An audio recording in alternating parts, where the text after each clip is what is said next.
Well, do you know what that means? That means the carpet must be installed. Oh yeah, baby. And when they got done, they had, look at all this carpet they had left. That's because they had to measure properly for the stairs and all kinds of other stuff. And so there's a little bit of remnant left. So of course I'm hanging on to it. And you know, I could cut that and make it into a rug in front of the couch, let's say. And for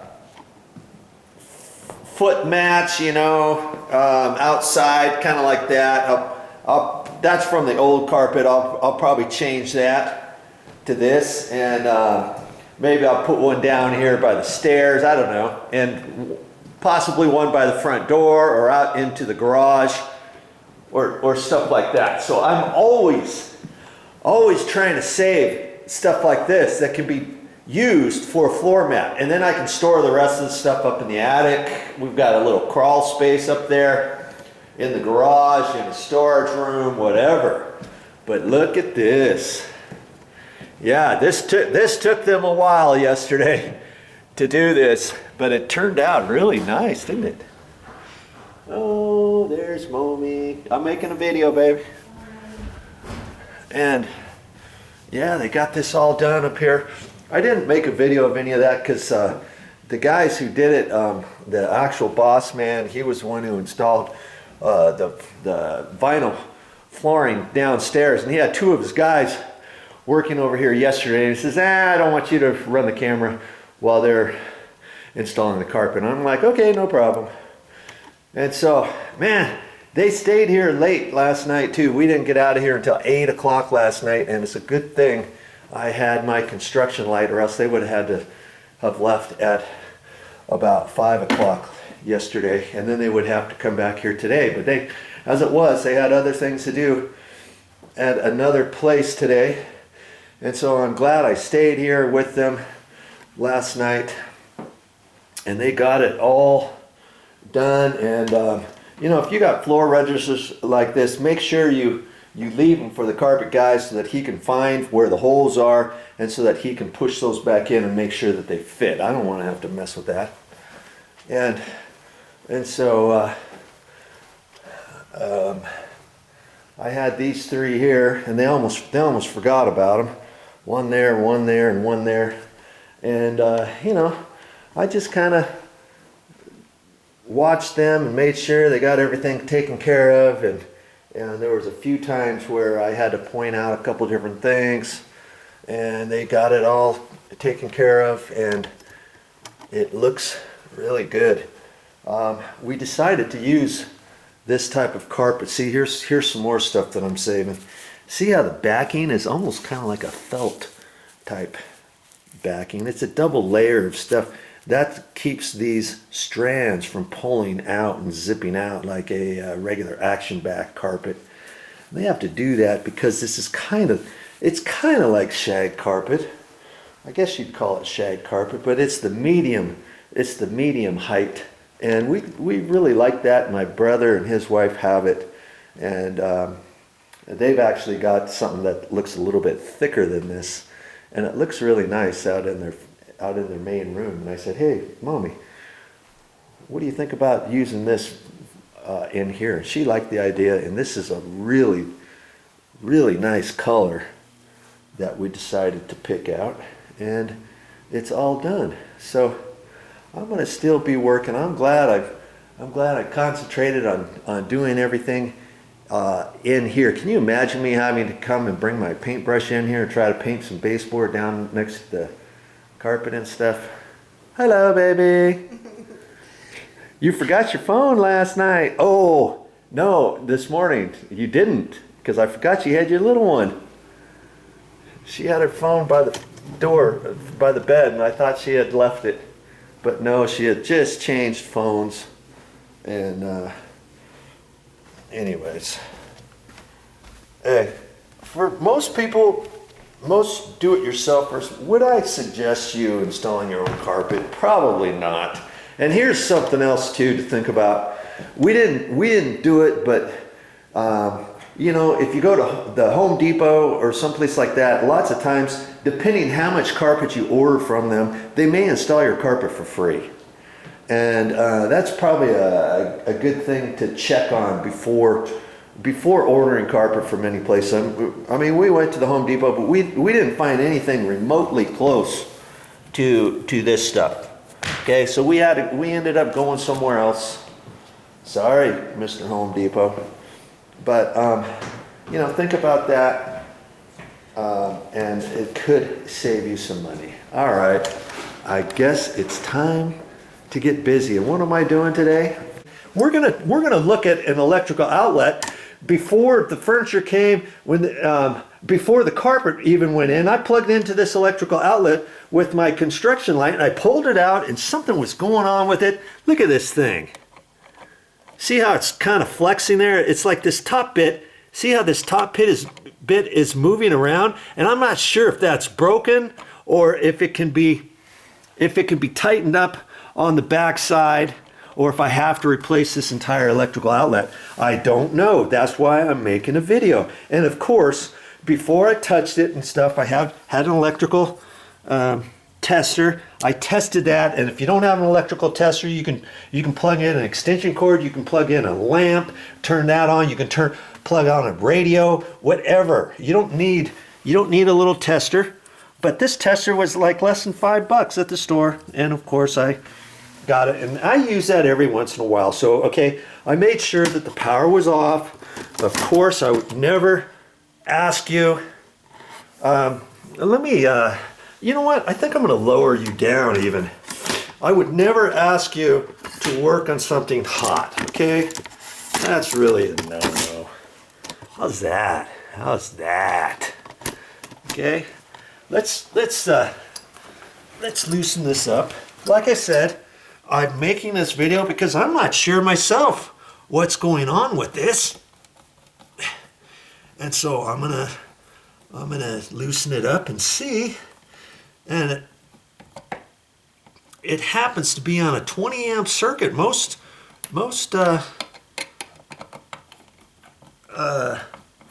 duplex outlets are on 15 amp circuits for bedrooms and stuff. But I think they ran this bedroom and then they connected the circuit in the other bedroom too. So maybe that's why they ran 20 amp circuits, so that they can run more electrical outlets.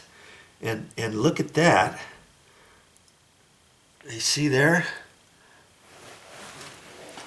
I'm gonna pull this out. I'm not quite sure if that's usable.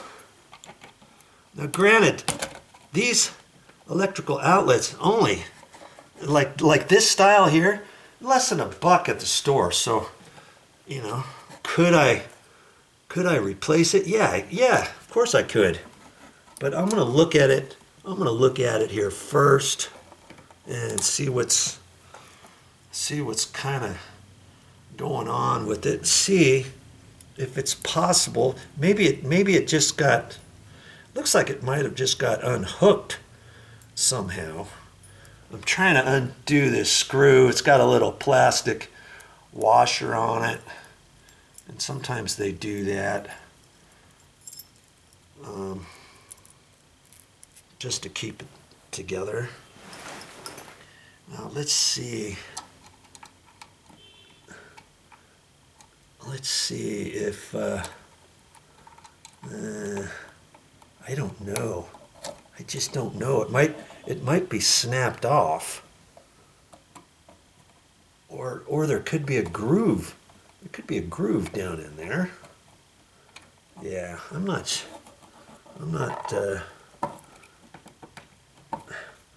See this one, this side.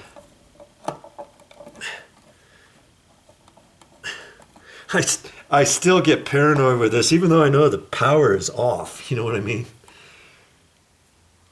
I'm thinking this other one broke off.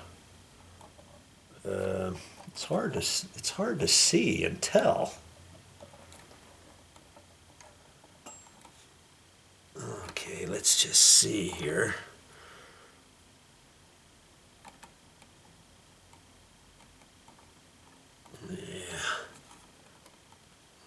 I think something on here has snapped off. I'm not quite sure how that happened. How on earth could that have happened? Huh? Or does it? Yeah. I think it's just broken. I might have to get it. I might have to get the construction light out and shine my or take my phone and get the light on to look at this a little bit more closely to make the final determination. Okay, stand by. Okay, I do see right there, this little bit right there, okay, broke off, and I was able to shine a light on this, and it's right in there where it just snapped off over time. And that's something. I just don't know how that happened, but it did. And so what I'm going to do is, I don't have an electrical outlet with me, and so I'm just gonna kind of push this back in there, and I really don't have to screw it back in, but I'm just wondering if I should just keep it into the wall a little bit until I go to the store. And the thing that cracks me up, I was just at Home Depot. What I should have done was just get one. Like I say, they're less than $1. This kind of electrical outlet, okay? And so I'm gonna just leave it like that. When I get back from the store, I'll show you how to take that apart, okay? And we're gonna replace one. In fact, yeah, you'll just have to watch. I don't know if I'm gonna show that on this particular video or not, but hey, when you have something loose up at the top, it could be something like this that's broken, and if so, you want to fix that, because you don't want to put an electrical power cord in there and pull on it and have it get loose from the wall and stuff. And please, whatever you do, don't work on hot electrical outlets. Find the breaker, turn the breaker off, and all that. Now, see, I can leave it right like that, knowing that it's going to be safe enough to where nothing's going to happen when I turn the power back on, right? I can just leave it like that. And see, I don't have a cover plate on here or anything, and I'm not going to mess around with it. In fact, I'm going to save the screw even. You never know when you're going to need an extra screw, right? For an electrical outlet or something. And I'm going to get like for like at the store. I look at that, and that's the old school type of electrical outlet, and like I say, you can find those for less than $1 at most hardware stores, and they're pretty easy to replace, okay? And I didn't have the cover plate on because I just finished some painting in this condo before we put the new flooring down and all that. If you've been watching, hopefully you've been watching. See, I still have to put the cover plates on, and I was at least smart enough knowing that before the furniture came, the electrical outlets behind there, go ahead and put the cover plates on. So I found the cover plates, see, I put them back on. That way I don't have to mess with them later. And see, this one had the telephone jack, and it's a good thing that I screwed that back together, took the masking tape off and all that kind of stuff after I painted, and put that back on, because look where the bed frame fits, right there. And so I did the same thing. Behind the bed, actually in the master bedroom. The electrical outlets were behind here, and the phone jack. Who uses phones anyways anymore? But hey, they had a phone jack, so I put it back, and I put the cover plates because I wasn't sure where this was going to fit. In fact, that's not even supposed to fit there. Whatever else she ordered right in here was broken from the store, you know, and shipping, and so they didn't even bring it out. So they're going to have to come back out at a later time. But hey, it is what it is. In the neighborhood, you just have to keep moving forward. Okay, so I'm going to turn the power back on, and I'm going to, next time I'm close to Home Depot, I'm going to get an electrical outlet, and so next time I'm around, I'll show you how to replace it.